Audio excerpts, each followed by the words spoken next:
Hello everyone, I have Natsune Oki with me today. She's the host of the LifeUpEducationTV and a Japanese author of the book called This Game of Self-Domination and the female entrepreneur at Foreign Connect. Hey Natsune, how are you doing today? I'm doing great. Thank you so much for having me today. Thank you so much for joining me. How are you been? How's your 2021 been? It's been good. Since 2021, I actually launched like a couple of new projects with Foreign Connect. So I've been kind of busy with that. But other than that, life is good. How are you? How's your 2021 been? That's great. Yes, like you mentioned, starting a lot of new things, and it's been a good year. Definitely a year that's been moving rather than 2020, so that's a good start. Yeah. And you are doing so many wonderful things. But before we get into that, for the listeners who are listening to this episode right now, can you just share a little bit about yourself, your background, what you do, where you come from, and all of that? Yeah, of course. I'll be happy to. So my name is Natsune Oki. And as you introduced me, I'm a host at the LifeUpEducationTV. And also within the same domain, I have the book. Actually, I have it here, so I'm going to show it to you. It's called The Game of Self-Domination. And I also have a Tokyo agency called Foreign Connect, which helps Japanese companies launching businesses in America and just abroad in general. Where should I start? Like how I started, or Yeah, sure. I mean, it's gonna probably take up the whole podcast, basically. Yeah, I was born and raised in Japan.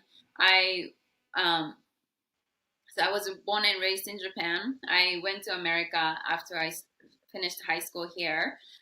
In high school, I was basically labeled as like a loser, and later I found out that that was because like I was so different, right? When I first went to America, like it literally felt like I was coming home instead of like going a foreign country, where like finally I was able to express who I am. It's okay for you to be a different person than anyone else. Be individual, like individualistic is okay in America, whereas Japan it's not so much. Like especially if you grew up in a like a very countryside of the countryside of Japan, it's completely like different environment. So that's where like I was accustomed to. So that happened, and then basically that environment really excelled who I am and exposed who I am. And while I was studying, I decided to take some time off. And as you can probably tell, like I have always took this like very courageous path. Like I was the only one student out of all my high school who went to abroad, like after graduation to, for example, right? And I didn't speak any English at the time, like whatsoever. I just thought like let's just make a decision and let's figure out later. And that's my like a natural behavior since I was very young. So the same behavior, like I decided to just to give you more perspective, like I was an international student. I didn't even speak good English. I didn't even have a complete degree, but I decided to actually get out, take some time off from school, which no one I knew did. International students I knew did. And then decided to work in the environment where I could meet a lot of like entrepreneurs and in a tech space, entrepreneurs and investors. And then there I met two things. One thing is my passion, my realization for like my attraction toward entrepreneurship. And then the second thing I met was macro perspective of what I want to leave behind, like what kind of footprint I want to leave behind. Because these leaders were really excited about the impact they can actually make with the technology. They were like, of course, if you're in business, like you think about money, right?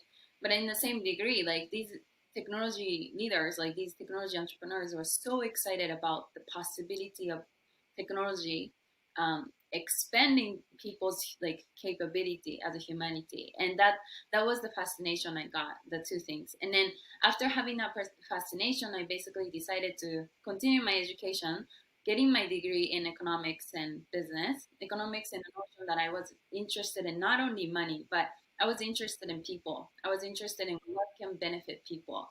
What do I need as a skill for the next generation leader who can think about what is needed in the humanity for us to make a progress. So that basically became my whole obsession about like how I want to shape my life. And that kind of later on led me to who I am today, which made me to make Life Up Education TV, which is a media channel that talks about how can I contribute for human to create the maximum results, like the maximum progress within my lifetime, of course. But and then I talk about that from the perspective of art and science. Art in a sense that everything has to start from like emotion, right? Like has to start from like very humanly subjective emotion. So I talk about that, and things around that unlocks that emotion. Some people have that emotion, but maybe some people are not courageous enough because they care too much about fear of failure, fear of judgment, like things like this. So I talk about that a lot heavily. And also, I talk about science in a sense that we also talk about processes because here's an interesting thought I had. We tend to look at the answers outside, right? Like we always think we are lack of something, but the answer already contains because, like I said, the art, the motivation always starts from inside, and in that same manner, the future already exists inside of us. We already have it as a potential. And science, why do we need science? Science is the knowledges and the data that makes us smarter to shape more complicated, sophisticated interest of art, interest of evolution.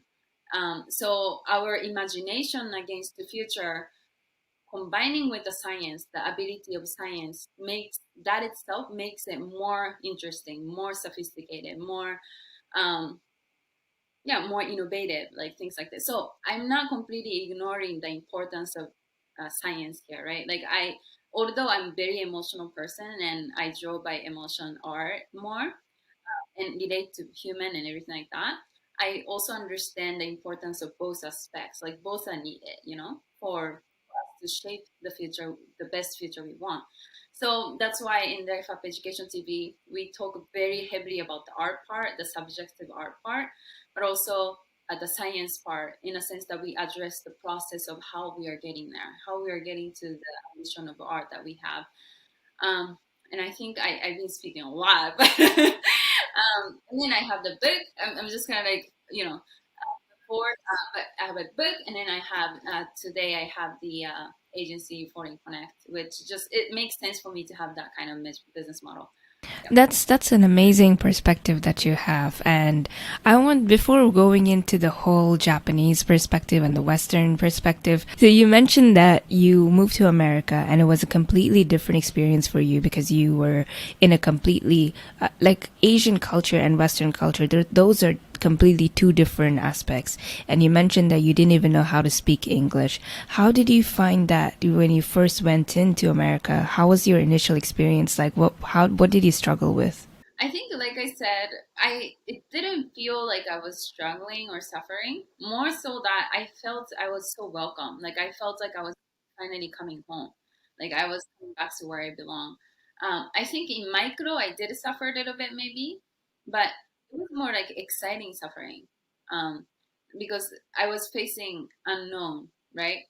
And I guess the suffer time I would still bring up probably like the really hard suffer was later. That comes later, like when I was trying to job hunt, like I told you. That was really tough because, like I said, like I felt like there was like it didn't make sense for any companies to hire me because first of all I didn't have the work visa. Um, well, I did like but temporarily. So it just doesn't make sense for companies to invest in such a human resource, and I didn't speak good English. Like I didn't even have the degree. Like I basically didn't have nothing, but I had to like hustle my way to like get into the industry. So that time I think I suffered a way more. That's more because like it was really, and then you also have to consider like you're experiencing this as a teenager. Like I wasn't even like after 20, so this is very like hard thing to do, right? Like for like such an immature person in another country, like in a foreign country. So that's, yeah, just to put it in perspective. But yeah, that's the only time I can kind of think that it was really hard for me. And finally, when I was able to find someone to be employed, that company was shit. Like one of the company I worked for, like it was such a shit show. Like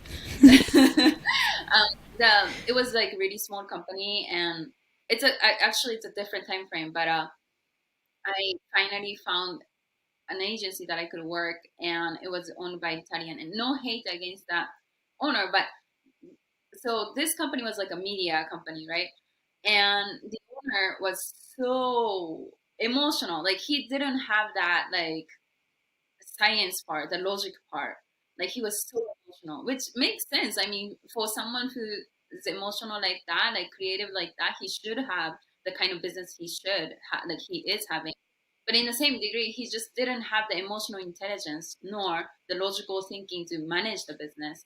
So he did have skill, but he didn't have the managing skill, emotional intelligence, like I said. So it just really, the whole thing turned out such a shit show. And the owner was really brutal to me. And also the fact that I wasn't able to like really fully communicate with him in that dynamic. I was being very nice Japanese person who's never rude. Really allow him to be dick to me. Like he was so brutal. So yeah, that time I would always like bring it out, but at the same time, like I learned something from it. Like I learned how tough that is, like to run a business, because I was looking at it not from the employee perspective. I was looking at it and analyzing him as an owner, because that's the destination I was like, I I, I knew that I was gonna have, right?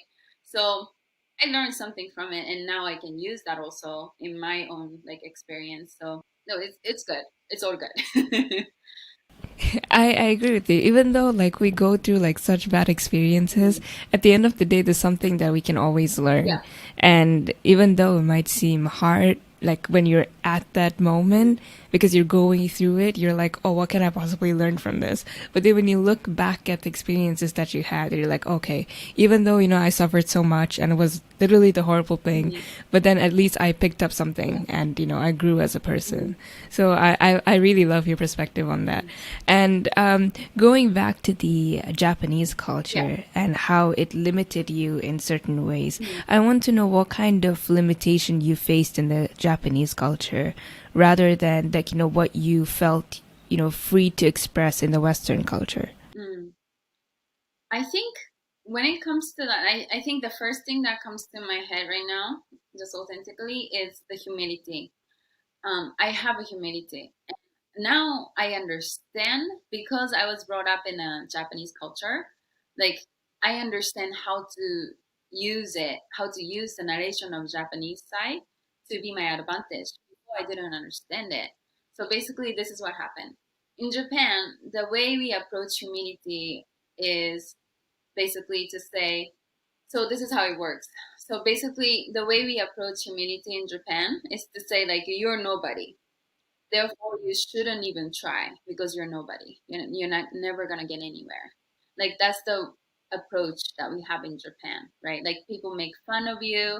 People make fun of people who are trying. People make fun of like, oh, like you should feel ashamed of your failure. You should feel ashamed of you of like even trying, like trying to be different. Like who the fuck do you think you are? Like so that's the attitude. I hated that. I fucking hated that.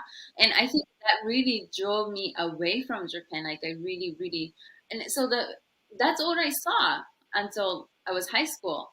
So me being that like crazy person who want to try different things, who want to fail, to taste different things, and regardless of the failure, I want to strive. Like that's the attitude I always had by nature.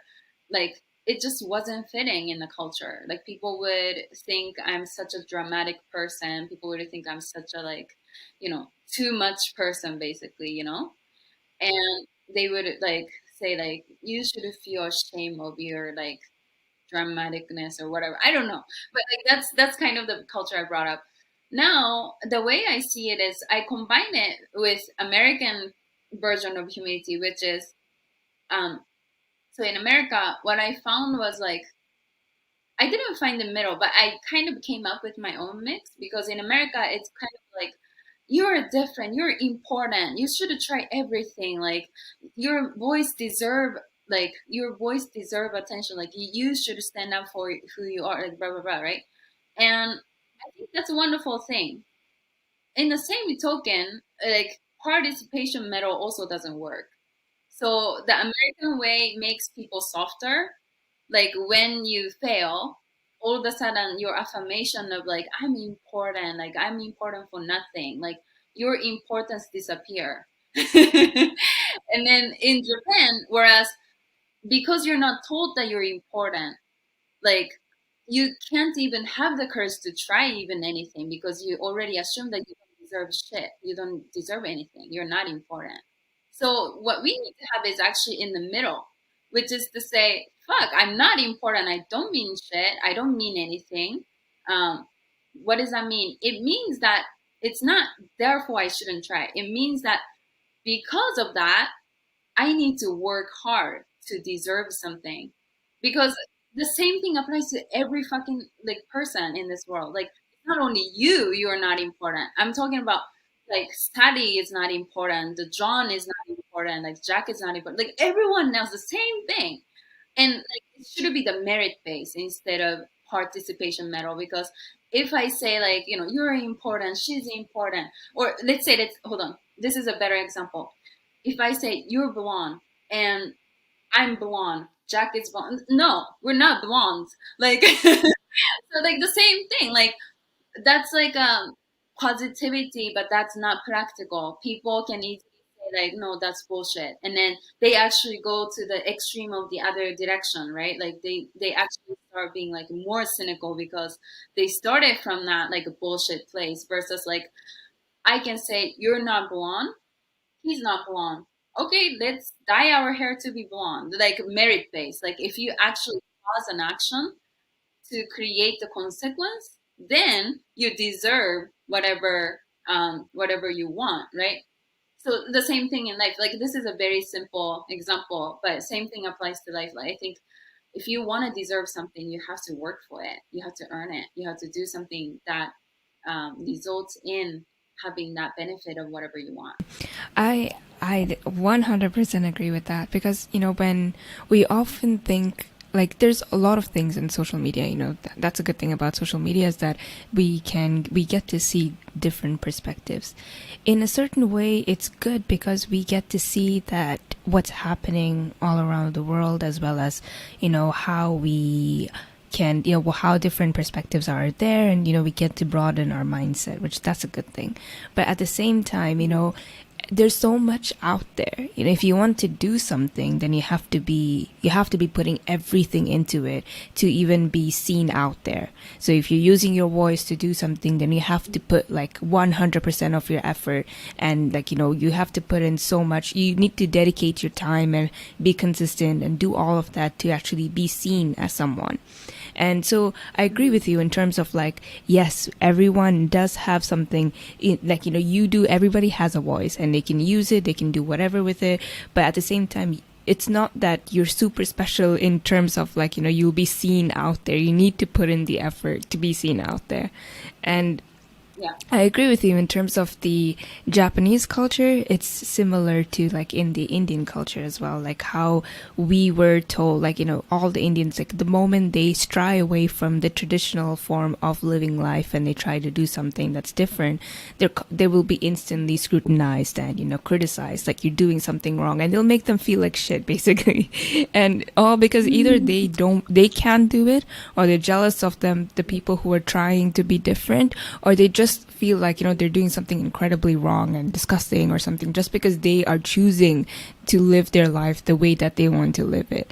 And that's what I find incredible, that you are now using what you learned in your Japanese culture and what you picked up from the Western culture, and you're combining both of them together.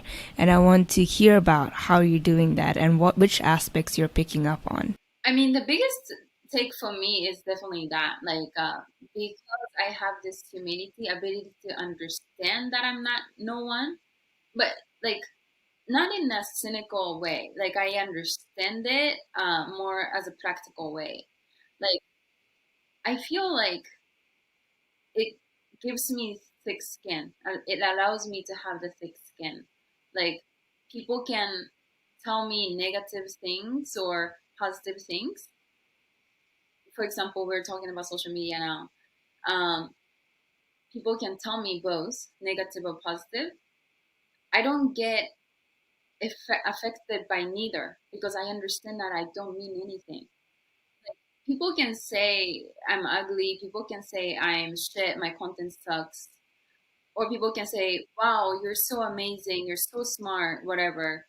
Like I really appreciate it. Like I really appreciate the supporters and thank you so much. But at the same degree, like I don't hear them. Like I feel like my life is not even feel like I understand that my life doesn't have any implication for your life ultimately. Like I don't mean shit. Like my success don't mean shit to your life. My failure doesn't mean shit to your life. Like my life is not predicated on how many times Donald Trump went to Bangkok. Like that has no application on my life whatsoever. Like I don't even talk about that because it's just not. It doesn't have a application in my life. So the same thing. Like I feel like people can say whatever, whether that's positive or negative. Like it just doesn't matter. Like I don't hear neither of them. I don't think I'm so great, or the same degree, I don't think I'm shit. Because I'm insignificant too, like in a macro perspective. So that's what I take up. Yeah. I think that's a really good mix because it will help you stay humble as well as to grow yourself, but not to stop you from, thinking that you're no one, but to still keep growing, but while staying humble. I don't know who said this, but someone really said that, when you get negative comments and you get positive comments, you don't let that go into your head instantly because, praise is something that people really enjoy as well. But when we get praised a lot in our life and then we get some criticism, it's like the world is ending because, all we focused on is the praise and, oh my God, I'm getting criticized. So that's one thing that's a good perspective to have, is to have it balanced. Listen, like praise is good, like getting good comments and all of that is a good thing. But at the same time, don't let it get it too much to your head. Right. So that it will help you stay level-headed in a way. Right. And it's just that like your worth is not predicated on how much praise you're getting, nor the negative you're getting. Like it's all about perception, and it's so subjective. Like the feedback you're getting is not science. It's not black and white. It's so subjective because you can show the same content coming from same person to person A versus person B.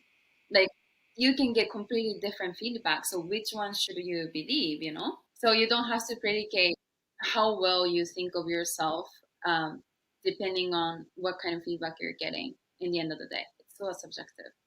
I mean, like, I can tell you one more thing. Like, do you know this campaign that went like super viral, that collected like millions of views, which basically they did some sort of like awareness campaign with an egg. Like, literally, I'm talking about like an egg. And then on Instagram post, like, there's an egg. Oh, right. Yes. Yes. Like, that went super fucking viral, right? Like, so there's no, like, it's so subjective. Like, Picasso, like, all these people, like, it's just so subjective. So you don't have to get too high. You don't have to get too low, depending on whatever the people say. And once again, in macro, your failure or your success doesn't make you any more valuable or less valuable. Mm-hmm. And you're right, everything is subjective in a way that it really depends on if that specific person has your interests or aligns with your views. So I personally feel like you can find a group of people with your interests and, your views anywhere. You just have to find that group of people. And there's always going to be a group of people who will disagree with you because, they have a different perspective. But that shouldn't let you stop you from being you and, continuing what you want to pursue. Yeah. So that's something that people need to realize that there's always, nobody's going to all agree with you. Not everyone's going to agree with you. People, Right. and not everybody's going to come and support you. Right. There's good and bad people, and there's people with different perspective, and that's not a bad thing. It's okay to have different views than people. I mean, otherwise, if you think about it, business can't exist. I mean, it's called product and market fit. Done. Like, that's it. Exactly. And there's always, like you mentioned, there's a market for everything, and there's a market for specific audiences, because that's how the world works. Let me tell you one more thing, okay? In Japan, we have this vending machine that sells used underwear. Okay, there we go. Everything's a market. Let's go. Yeah. Yes. There is a market for everything. And coming along the lines of that, one thing that people often, they stress about is FOMO, and you talked about that a lot on your show as well. Mm-hmm. And I want to know your perspective on FOMO, because basically, there's so many things like with social media and people living their lives and everything. We often tend to focus on what people are doing rather than what we are doing with our lives, and we start comparing, what am I doing, what is she doing, oh my god, I'm not doing what she's doing, am I behind? It's like a normal thing, that it's a human nature sort of thing. But what is exactly FOMO, and how can we kind of get past it and focus on our lives? I think the first thing we definitely need to address is, once again, the merit-based versus participation model. I think the reason people can form FOMO is because they think that they're entitled to claim something without doing the thing that it takes for them to have whatever the result that they want. That being said, what do I mean by this? I mean that whatever you don't have, you don't deserve. Period. I think you're exactly where you should be in life, you can wish that something was happening, but if it's not happening, you can either dwell on that, complain about it, and bitch about why it's not happening, or you can realize that you don't have it and you can go work, which latter actually give you a actual chance having it. And I kind of apply the same thing for haters too. When you get jealous of someone, some people even go farther to spit venom on the people they're jealous of, right? That's a lot of time haters are for. They find something, they find someone that they feel a little why is she getting all the attention, or why is he getting all the attention? He's not that cute. He's not that good looking. I'm better looking. Why am I not getting? Are you posting? Let's start there, right? So the thing is, I think people can either shit on something that they don't have, dwell on it, complain about it. What is it gonna lead to? Nothing.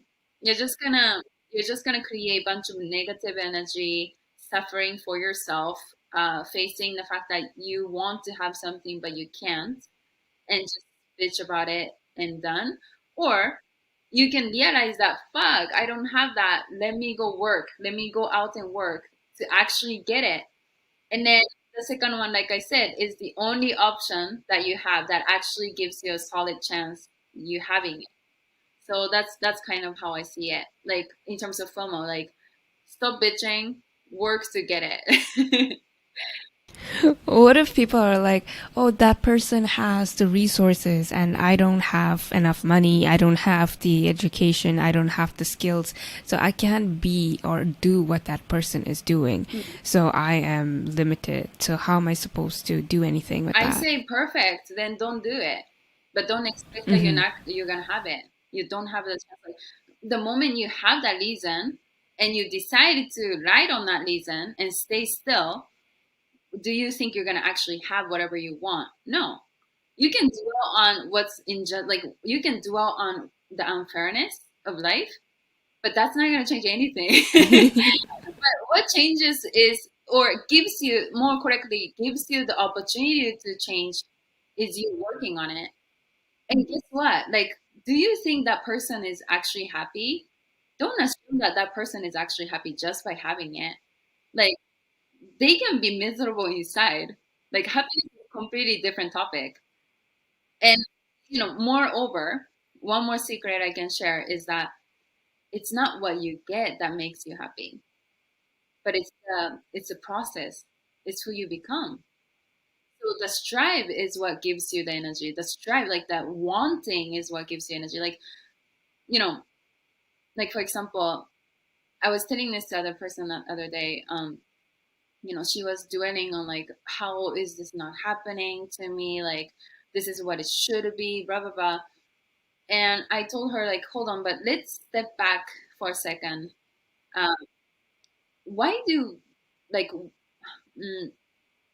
I guess we were talking about inspiration. And the way I define inspiration is when you look at someone and goes, wow, I can't do it.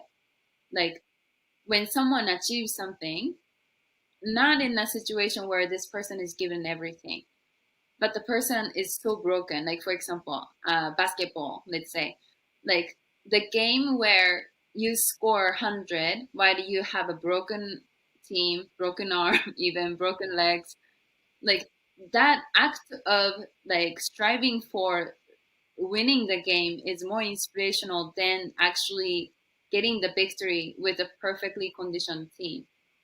Does that make sense? So that's the inspiration right there. Inspiration is when you look at someone and say, wow, he did it. Like, regardless of how broken he was, he did it. Shit, like that's inspiring. Lack of resources inspiring. And so what gives you that is basically realize what I have is not disadvantage. What I have is an advantage for me to stay sharp. What I have is this advantage to be inspired. So we need to stop looking at what we don't have, because there's always what you have in the perception of what you don't have. So you need to find that. Exactly. And yes, I think that's the perfect way to say it, because we often, when we look at it, especially one of the main things of social media, it's like it shows like, the best parts of people and what they're doing. And it's so easy to fall in that, downward spiral of, oh, she's doing this, he's doing this, I'm not doing anything with my life. And, but people often don't see the other side of what's actually happening in their life. And I don't blame social media for it, because it is a good resource in terms of, connecting with people and a lot of other things. Like, it gives a voice to people. And in that aspect, it's great. But it really depends on what kind of perspective you have looking at things. People obviously, they have all walks of life, they have different stories and journeys that they're all going on. But like you mentioned, if you want to do something, you can do it. It really depends on the mindset that you have and what you're doing to get to that point. And I guess like a lot of people, they don't realize that. It's so easy to blame things like the environment that we're in, or money, or a lot of different things, but rather put in the effort to actually start what we want to do. And Right. in that way, it's so easy to fall down that spiral of victim blaming and be like, oh, people are doing this to me, but I'm not, that's why I'm not achieving in life. But what are you not doing? Exactly. Exactly. Accountability. Some things are kind of out of our control, like the environment that we're in, our situation in terms of our education, how much education we can get, and a lot of those certain aspects, money, resources, they are sometimes out of our control. But there's so many people, successful people, who have started from literally nothing. And they've gotten to that point because of that willpower and that motivation that they want to achieve whatever goal they have. So how do how do people get motivated to that point to achieve their goal? What kind of goal do you think that they need to have to stay on the line of getting it one by one done, rather than falling down the spiral of, oh, I'm too tired, I can't do this anymore? I don't know if it's an issue of goal, but I think it's a more issue of accountability for sure.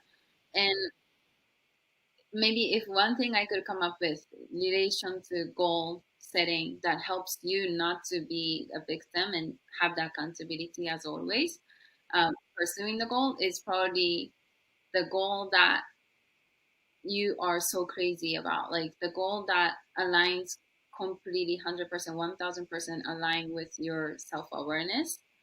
Like, what do you really want? Who are you? In relation to who are you, what do you really want? When you can align like your identity with the kind of goal that you want to get in life, like everything kind of becomes irrelevant. Like you can dwell, you can bitch about whatever, but because your goal is so important that you literally kind of like banish that, or banish that escape, or uh, like complaining because you don't have time for it. Like when you want something so badly enough, like you realize yourself that like fuck, like I can do well, but that's not gonna save me any time. That's gonna only make me slower to go after what I want. I think that's what it comes down to, is knowing what you want, pursuing what you want that aligns with who you are. So you wanna find something that you want from your soul. And there are a lot of young people listening who still haven't figured out what they want to do with their lives. People who are still in high school or even younger than that, and they feel like there's so many. I mean, obviously, when we were younger as well, that you want to do, and there are even older people who don't know what they still want to do. So, how do they get to the point of knowing what they actually want to do with their lives? Oh, this is difficult for me to give. I think definitely you need to do many things. Like without doing it, your insight is so shallow that you can gain doubts into what you believe you want. But when you actually experience everything and decide, your doubts don't really occur, in my experience, my own experience, because you at least tasted it. Even like simulation, you don't have to go like as extreme or the farther as what you actually wish. But like if you can create a little bit of like experiment or simulation of what you think you want, maybe that can kind of give you a more like practical, more experience based feeling. Choose a goal that excites you for failing instead of excites you for succeeding. Like pick a goal that excites you when you think about failing at it. So you can experience different activities at failing something versus like succeeding at something, right? Like a lot of people think about the benefit of whatever you achieve. For example, let's give you a more specific example. You want big house. Let's say you want a like $1 trillion house. You want to live in a big $1 trillion house. Good. Why? Because you can show it off to your friends. You can have your parents over. You can lay on the beach. I mean, not the beach, by the pool, whatever. Right? Like you have all these reasons. So should that be goal? No, because let's talk about the utility bill. Let's talk about all the maintenance costs you have to pay. Let's talk about like I don't know what like all the things that comes with like actually owning the house. And then I think the same thing for your goal, like life goal too. Like people often think about, oh, if I be famous, for example, if I be famous, I would have like, fancy, like, brand deals. I would always have like free products. I would always like blah, blah, blah. Right. But let's talk about having to face judgment. Let's talk about people constantly judging you for you being who you are. Let's talk about like, so, there's a bunch of like poisons, or there's a bunch of like cons you have to face for you to be in that position. And when I talk about goal aligning of who you are, little bit of like spiritual journey, but I use this term to describe this, like what I'm talking in my book. I call it identity circle, and also I talk about it in a relation to happiness, which I define it as virtue activity of the soul. So choose poison, the choose the cons of whatever the goal you're up to, that's aligned the most with what kind of challenge you want to face with your life. Does it make sense? Yes, that does. And you mentioned, doing something and, for something as failure. When a lot of people, okay, for those people who do want to, get a certain job, is that goal that they set for themselves, or they applied for this job that they really wanted because they want to work with this company, with the CEO, with this group of people who have great perspective, but then they didn't get the job. That all of those rejections and failures can be difficult to come past because once you set your mind that you really want something or you want to achieve something, it can be difficult to get past that and move on again. So how can people face rejection and still keep going forward and trying different things? Right. I might come across very harsh, but it means that you don't deserve it. And what I mean is like merit versus participation medal. Recently, a friend of mine, this story kind of made me remember of this story. A friend of mine came to me. She's very young in the workforce. She has this coworker, and basically he's like way older than her, but they both hold the same position basically. And because this guy, man, is very much older than her, which is like a big thing in Japanese working culture, this guy is like so entitled. Like this guy has a big mouth. Although he's not, he doesn't do the job as seriously as my friend. So she was telling like, how should I deal with him? And I told her, do not worry about what you gain. Sorry, do not worry about what he gains or what you lose in this situation. The final judger here is not you, nor him, or your boss. It's the market in the long term. I'm talking about in the long term. What I mean is that, like, don't worry about what you lose or what the company gains, or in this scenario, what you lose and what the coworker gains in this very like snapshot, because the market adjusts. Like it's a free market out here, which means that if you deserve something, you get it. If you don't get it. And which means that stop focusing on the snapshot.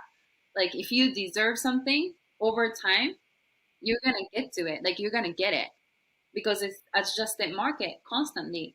So in this picture, regardless of how much you wish for him to lose, like it doesn't matter, the market will take care of him. Like if he keeps being the way he is, no company want to hire him like in the future. Like he's not gonna have promotion. Like it's not your job to adjust the situation, it's the market's job. Does it make sense? So what does that have as an implication for people, right? Like for the person who has such a concern, is that you kind of stop worrying about it, and then you like you decided that like this is so meaningless. Like it means that I didn't deserve it, but it doesn't mean that I don't worth anything. Like I said, like we talked about like the feedback, right? Like the same thing. Like sometimes it's also subjective too. Like it's also depending on the luck. um like sometimes you just that like didn't have the luck, right? But in the same token, like you have all this reason. In the same token, it just doesn't have any value in worrying about it, because over time, if you keep trying, in this case, you're gonna get it eventually. Like if you apply for like 800, like 1,000 companies, like you're gonna get it. Like it's subjective once again, right? So that's also should be counted on that merit versus like participation medal. Where are you gonna just do one thing and dwell on the results, or are you gonna be valuable in the market where your persistence counts, your work ethic counts, your dedication counts as a human resource, and keep applying until you get it? Like it just doesn't have any value if you choose the first one. Like it doesn't make you anything. But if you choose the second one, you're gonna eventually get it. Like so that's how I apply, I guess. And I agree with you because, at the end of the day, if you apply for maybe for people who are looking for jobs, if you apply for four roles and then you don't get back from them and then you instantly end your job search and be like, I'm done, I can't do this anymore, then obviously that's not the way to look at things. And Exactly, and that's what you deserve, and that's okay. Like you have a little bit of like thickening up to do. Like you have a little bit of growing up to do, and that's what I meant by that. Like it needs to be merit. Like it needs to like the more hungry person should win the competition. You know what I mean? And meaning that in the journey you're gonna get so much rejections, but if you are able to overcome all these rejections and actually be a person of value, be, following with the sickening work ethic, the dedication, like these things, all that counts as like human resource, right? So you can't expect a good thing to happen without being that person who deserves the good thing. That's my point. exactly. And, if you get disappointed, that means you need to change your mindset. And as well as, maybe it wasn't meant for you because you're not ready for it yet. And a lot of things in life tend to happen and for a very good reason. I believe that everything happens for a reason, and you might not know what the reason is right now, but then when you look back at the things that didn't work out, you're like, okay, yeah, I definitely wasn't strong enough to go through that, job role. I didn't have the skills, or I didn't have the mindset to succeed in that role. So a lot of things does happen for a reason. You just have to have the mindset of pushing, still keep on pushing, and then, moving forward and looking for the next thing. I think that's the most important thing.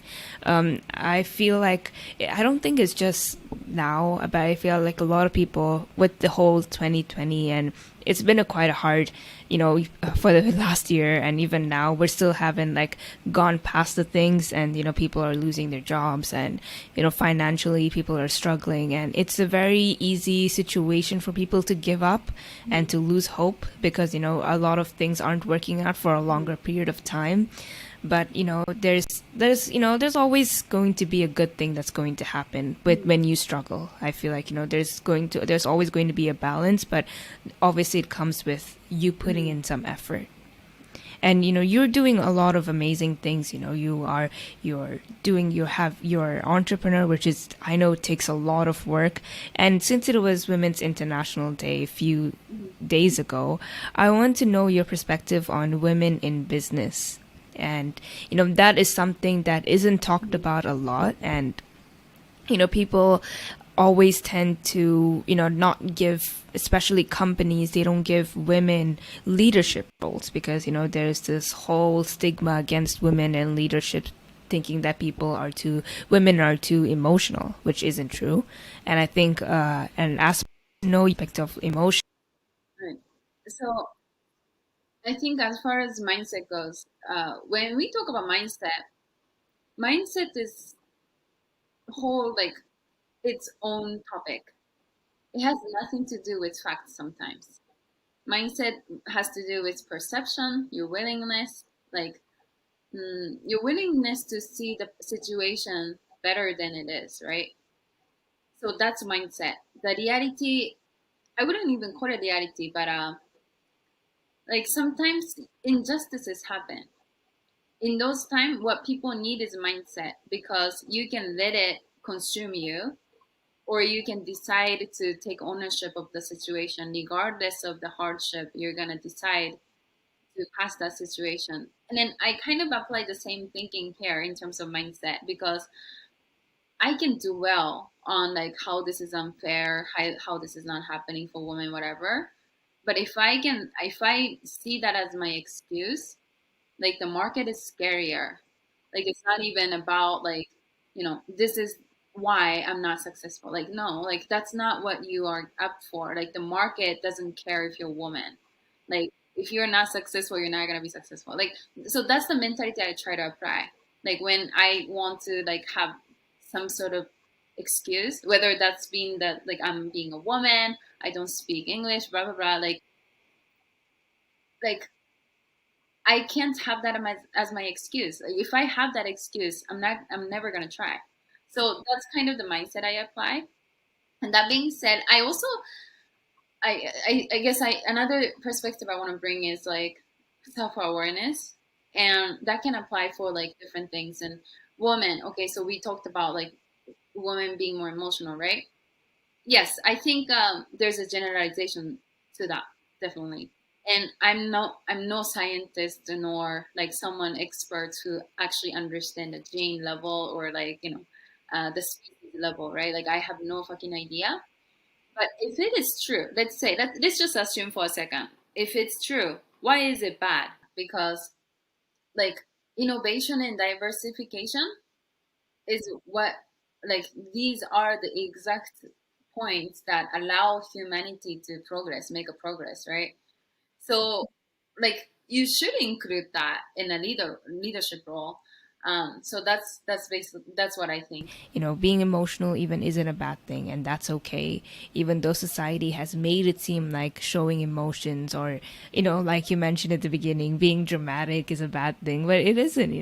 Everybody's personalities, and we all show how we feel, and our moods are different, and that's okay. We are all different, and that's perfectly fine.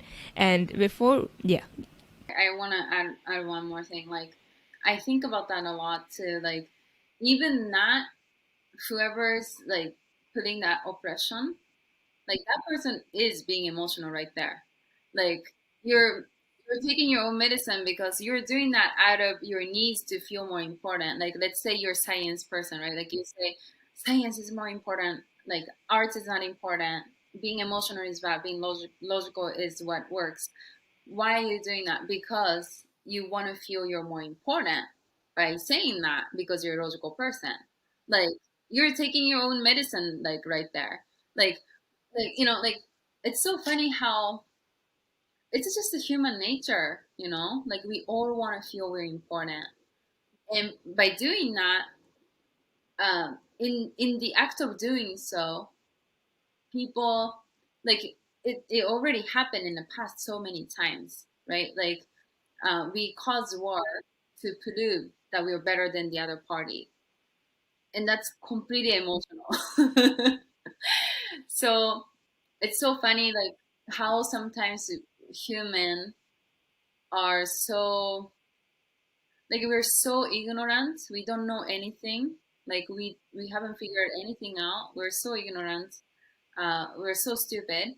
But some of us, I mean, I'm definitely guilty of that too sometimes. So like we like to feel that we figured out something. We like to feel that we know something. Why? Because we want to feel important. But in reality, I guess we are kind of flexing on in a very small bubbled world. Like universally speaking, like we don't know shit today, right? Like glass full of water. You have a glass full of water, which, by the way, right now this is not water. You have a glass full of water. Today we have gravity set up in this earth in a condition that the water will spill if it goes this way, right? So that became our common sense. And today no one questioned that because we learn it, like we know it as a fact. What if from tomorrow, I'm just expanding on this story to give you a perspective, but what if from tomorrow some reason the gravity doesn't work in the way we are accustomed to? The gravity doesn't work in the way we know how tomorrow, right? For some reason. Then all of a sudden water will not spill when you place it like this, right? Then what do you do? Like so like it's so it's so like idea kind of like it sounds very like um, not practical when you put it that way. But I give you another crazy example. Like I forgot how many billion years ago, but probably something like 600. Sorry, I don't know the exact figure, but let's say like 600 billion years ago, the Earth, like it didn't even have the oxygen that we have today, which means that like what we are accustomed to today, the atmosphere, the how the compound works and how we are able to exist today, it wasn't a fact like that many years ago, like a billion years ago. And these small bacteria basically created the oxygen so that over time, like the earth became an environment where people can exist today, right? But so my point is that like it took like trillion years for the whole environment to change. Like if we take the earth, if we take the air as an example, um, meaning that it might happen in the future. Maybe gravity somehow wouldn't work in trillion years later of this earth. Maybe the gravity will look something different. Like when you put it in that kind of like a time span of the spectrum, like it's not impossible. Like maybe it could happen. So what does that mean? It means that what I want to extract from this story is that like we're so ignorant. We don't know shit. We think that we know, but we really don't. Like we can't predict what's gonna happen in 1 trillion years. Like so that's my conclusion right here. And you know, like you mentioned, we don't know what's gonna happen. We don't know what's happening. We're all just trying to figure it out, and that's okay. You know, Yeah. there isn't anything wrong with, you know, figuring it out or not knowing things. Obviously, we're human and we cannot know all aspects Right. and every aspects. The what we can Mhm. do is try to educate ourselves and broaden our mindsets by talking to different Exactly. people, by looking at different cultures, by not focusing on this is how I live my life and this is how I'm only going to live my life. And that Exactly. is something that we can definitely work on. But like you mentioned, you know, Right. we don't know everything. You know, we can't Right. possibly know So everything. exactly. So that was my whole point of how I wanted to point back from where we started is that during that journey, we don't have to judge others. Like, we don't have to say, like, this is the only way, this is one way and only way. Like, in reality, you don't know. Like, so that's kind of how I wanted to point it back from where we started as a question. And you know, I think that's a perfect perspective to have, especially now.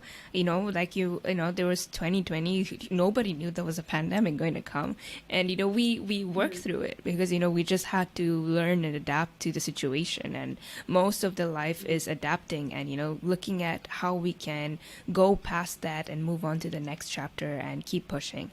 And I think that's the Mhm. mindset that we need to have as of 2021, as we're coming out of that, you know, horrible year that we had last year. And you know, I think it was a great year to stop still and to, you know, to stand still and to look at different perspectives and grow ourselves. So in that terms, I feel like we all needed that year. And you know, now since we're Mhm. moving on to 2021, I think it's a good perspective to have, that you know, we don't know everything and we can't possibly know everything. So the most we can do is look at today and how we can make a change, or you know, do the things that we want to do today. And before we end this episode, I do you have any final thoughts to share? No, I think this was pretty good. Episode. You did a pretty good job. Like we covered like variety of things, and I think I said everything I wanted to say. I thank you for joining me. I think it was a great conversation, and I think everybody, you know, who's listening would have a different perspective now, and you know, stop complaining about things. And Great, good. yes. And before we end this, I want, you know, would you like any plug in your shows or your social media, your Yeah. Life Up Education TV, and more? Yes. So my name is Natsune Oki. You can find me by just googling Natsune Oki. Or you can head to my website, LifeUpEducationTV.com.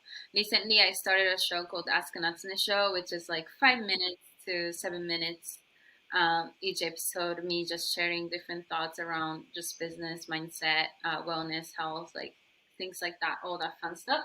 And once again, my book is called The Game of Self-Domination.